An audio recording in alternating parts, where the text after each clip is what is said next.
Hello viewers, you are welcome in my YouTube channel that is NP Health Vlog। आज के video में हम लोग जानेंगे शीशा यानी कि लेड हमारे हेल्थ पॉइंट ऑफ व्यू से कितना खतरनाक है। Friends, life is very beautiful for every person who has wealth as well as good health. Life बेहद खूबसूरत है हर उस शख्स के लिए जिनके पास वेल्थ तो है ही, साथ ही अच्छी हेल्थ भी है। पर कई बार हम अपनी छोटी छोटी मिस्टेक्स के वजह से अपने गुड हेल्थ को खोते चले जाते हैं और कई बार अनजाने में किसी खतरनाक बीमारी का शिकार हो जाते हैं।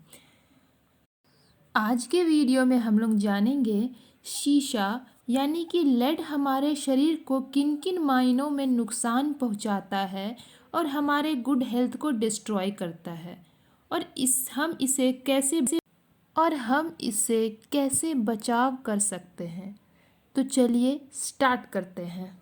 शीशा जो हमें हमारी छवि को दिखाता है, जिसे हम आईना भी कहते हैं, लेकिन शीशे का एक खतरनाक रूप भी है जो भयानक बीमारियों को भी जन्म देती हैं, जिसे हम लीड पॉइजनिंग भी कहते हैं। शीशा हम सबके आम जीवन से जुड़ा है। हर घर में, हर ऑफिस में, सभी जगह शीशा हमें देखने को मिल ही जाता है।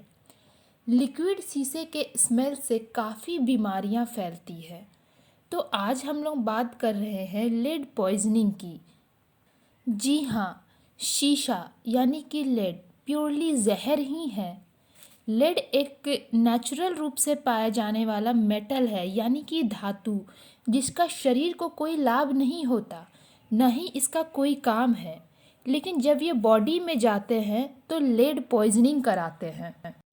लेड एक इफ़ेक्टिव और हम लोग कह सकते हैं कि ये एक उपयोगी धातु है, लेकिन जब तक ये हमारे शरीर से बाहर रहते हैं तभी तक ये उपयोगी धातु है या मेटल है। लेकिन जब ये हमारे शरीर के अंदर चले जाते हैं तो ये बहुत ही खतरनाक या जानलेवा भी हो सकते हैं। लेड एक तरह से बहुत ही स्ट्रॉन्ग पॉइजन है। जब ये हमारे शरीर के अंदर प्रवेश करते हैं तो ये लेड पॉइजनिंग कराते हैं, जो कि एक डेडली कंडीशन है, अर्थात जानलेवा है। जैसा कि मैंने पहले बताया कि लेड बहुत कारगर है जब तक ये हमारे शरीर से बाहर रहते हैं, लेकिन जैसे ही ये हमारे शरीर के अंदर चले जाते हैं ये खतरनाक या जानलेवा भी हो सकते हैं। शीशा यानी कि लेड पर्यावरण प्रदूषण का एक प्रमुख कारण है। शीशा विभिन्न तरीकों से मानव जीवन को हानि पहुंचा रहा है और वातावरण को प्रदूषित कर रहा है। हवा, पानी, मिट्टी, धूल के कण व पेंट आदि, इन सब में शीशा मौजूद रहता है और सांस के साथ फेफड़ों में पहुंचकर तरह तरह की बीमारियां फैलाता है। Causes of lead poisoning. Lead poisoning के कारण क्या है? लेड एक्सपोजर के कुछ कॉमन सोर्सेस के बारे में मैं बताने जा रही हूँ, जिसे हम शायद ध्यान भी नहीं देते हैं और अनजाने में ये हमारे हेल्थ का दुश्मन बन बैठता है। तो सबसे पहला है घर, दीवारों, दरवाजों आदि को पोतने के उपयोग में आने वाले पेंट्स, पाइपलाइन जोड़ने के काम में आने वाले लेड सोल्जर्स, धूल और मिट्टी में भी शीशे के कण पाए जाते हैं। पेंटेड टॉयज़ और फर्नीचर से भी लेड एक्सपोजर होता है। अगर कोई व्यक्ति इमारत गिराने या बनाने का काम या बैटरियों और बिजली के सामानों का कारोबार करते हैं तो उनकी नासमझी से उनके हाथ और कपड़ों के जरिए शीशे के कण उनके घर आ सकते हैं। इसी तरह से प्रदूषित मिट्टी सड़कों और घरों के बाहर जमीन से जूतों के जरिए घरों के अंदर आ सकती है। इम्पोर्टेड फूड कैंस जिसमें लेड्स की सोल्जरिंग की गई हो, उससे भी लेड एक्सपोजर होता है। और अन्य उपभोक्ता पदार्थ जैसे लिपस्टिक, कैंडी और चॉकलेट के रैपर्स। इसी तरह से लेड एक्सपोजर जो है वो हेयर डाइज जो कि हम बालों को कलर करने के लिए यूज़ करते हैं, उसमें भी लेड बहुत ज़्यादा मात्रा में पाया जाता है। इसी तरह से देखा गया है कि बहुत सारे कॉस्मेटिक्स चीज़ें, यानी कि चमकाने वाली जो चीज़ें हैं जिसको चमकाने के लिए यूज़ किया जाता है, उसमें भी बेसिकली लेड पाया जाता है, जो है अधिक मात्रा में रहता है। इसके अलावा लेड ज़मीन में भी होता है, ये हमारे खेती जो होती है उसके ज़रिए भी आ सकता है। उसके अलावा फूड प्रोडक्ट्स जैसे मैगी से भी लेड एक्सपोजर हो सकता है। लेड ग्लेज्ड पॉटरी और सेरामिक डिशेस से भी हो सकता है। लेड ग्लेज्ड पॉटरी में खाना बनाने या रखने से भी लेड एक्सपोजर हो सकता है। या आप वैसी कम्युनिटी में रहते हो जहाँ बहुत ज़्यादा इंडस्ट्रियल पॉल्यूशन होता है, तो लेड हर जगह मौजूद है, हर उस वस्तु में है, हर उस लिक्विड में मौजूद है जिससे शाइनिंग लाई जाती है, हर उस पेंट में मौजूद है जिससे शाइनिंग आती है। बच्चों में लेड पॉइजनिंग यानी लेड युक्त खिलौनों को मुंह में दबाने या उन्हें चूसने से होती है। इसके अलावा लीड या इससे बनी सतह को छूने के बाद बच्चे का मुंह में उंगली डालना भी उसे लेड पॉइजनिंग के जोखिम में डाल सकता है। लेड बच्चों के लिए अधिक खतरनाक इसलिए होता है क्योंकि उनका मस्तिष्क पूरी तरह से विकसित नहीं हुआ होता है। लेड पॉइजनिंग का इलाज किया जा सकता है, लेकिन किसी भी प्रकार के डैमेज को ठीक नहीं किया जा सकता है। तो चलिए देखते हैं लक्षण क्या है लेड पॉइजनिंग के। शुरुआत में लेड पॉइजनिंग का पता लगाना मुश्किल होता है, यहाँ तक कि जिन लोगों में ब्लड में लेड पॉइजनिंग होने के बावजूद भी वह स्वस्थ नजर आते हैं।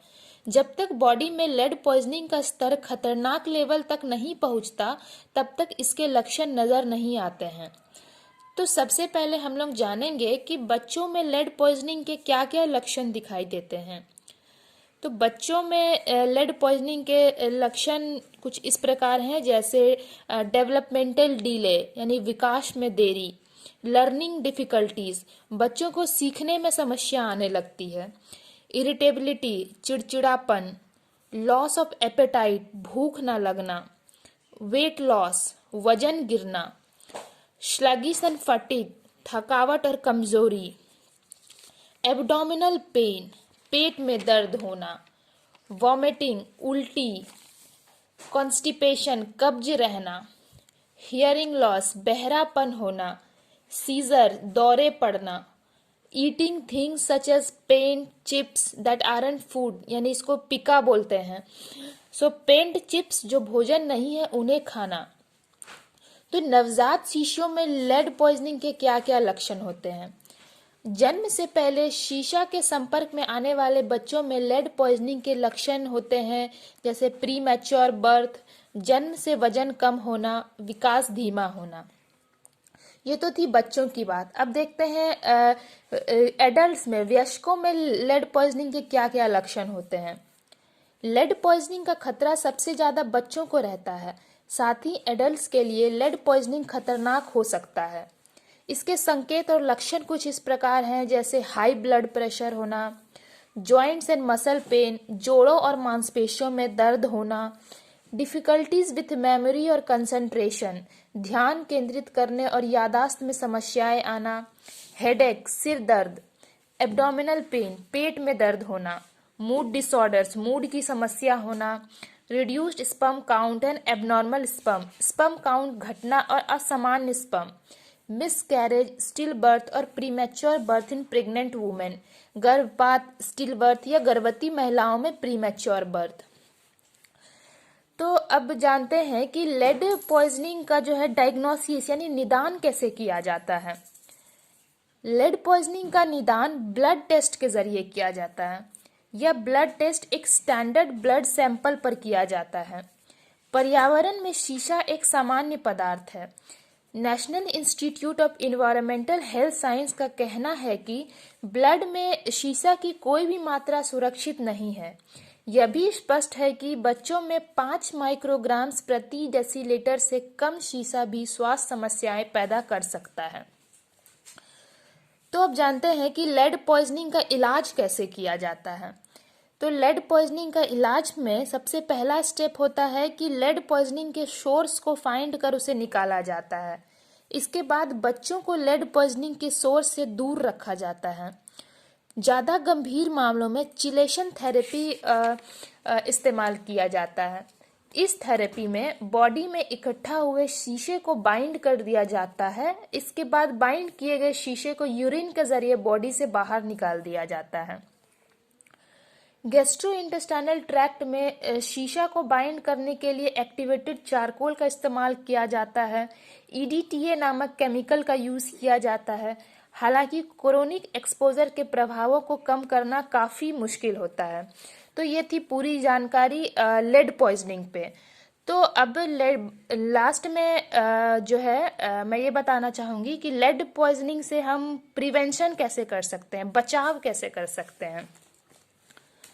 तो सबसे पहले हमेशा खुद और अपने बच्चों को हाथ धोने की आदत डालें। बच्चों को सिखाएं कि वे अपने हाथों या उंगलियों को मुंह में न डालें। हर किसी को आयरन और कैल्शियम का डेली सप्लीमेंट्स दें। इस बात को सुनिश्चित किया जाना चाहिए कि ऐसी जगहें जहां शीशा के कण हो, जैसे खिड़की, घर के चौखटे, ये ऐसी जगह जहां से शीशा के कण आसानी से हवा में फैल जाएं। ऐसी जगहों पर शीशा वाले पेंट आदि का इस्तेमाल नहीं करना चाहिए और ना ही ऐसे पेंट को दीवारों व खिड़कियों से खुरच के छुड़ाना चाहिए। ऐसा करने से शीशा के कण हवा में फैल सकते हैं और वह सांस द्वारा शरीर के अंदर प्रवेश कर शरीर को हानि पहुंचा सकते हैं। घर में शीशा के कणों वाली धूल को घर में नहीं आने देना चाहिए। अपने घर के प्रवेश द्वारों के अंदर और बाहर एक डोरमेट जरूर रखें। घर में प्रवेश करने से पहले जूते निकालने के लिए हर किसी को कहें। And at last I want to say that if you like my videos, please do like, share and subscribe, and please don't forget to press the bell icon. It will make you remind for my another video like this.